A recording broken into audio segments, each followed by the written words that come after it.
Pwede po ba na sana ay maiwasan natin ang pagbibigay ng witness na may kasong perjury?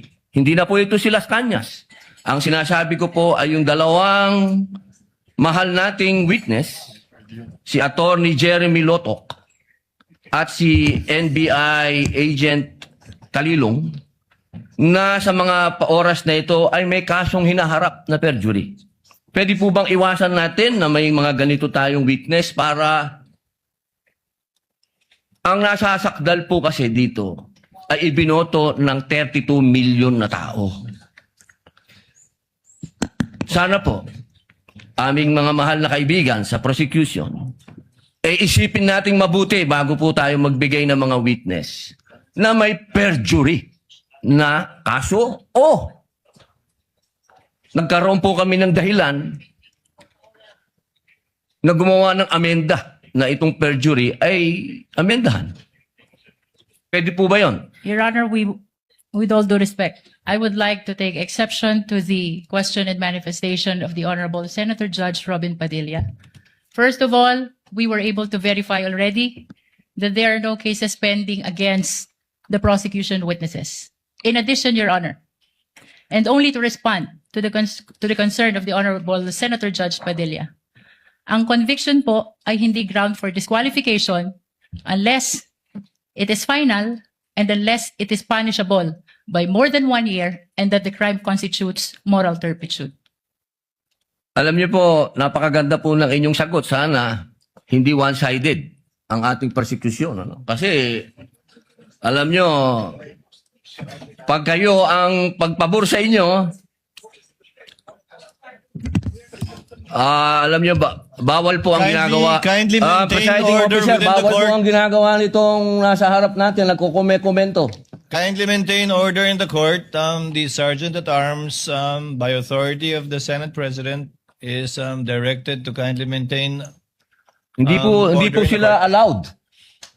Mag-ingay. Korte po ito.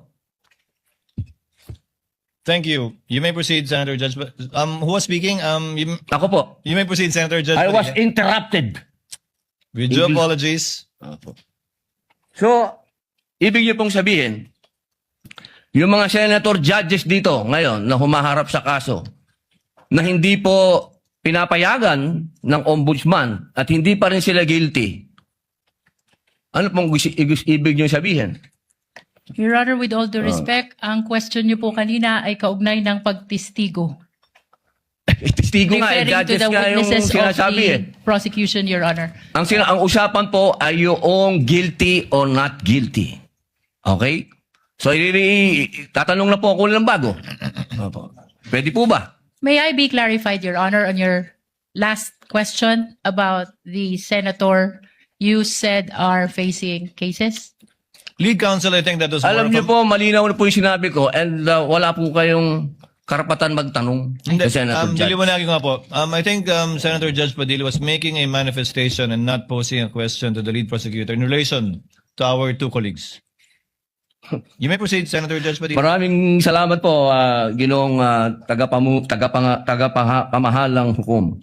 Pwede na po ba tayong mag-advance ng katanungan? Yes, Your Honor. Apo. Yung pong sinasabi ninyo, bakit niyo po nababanggit ang ICC dito?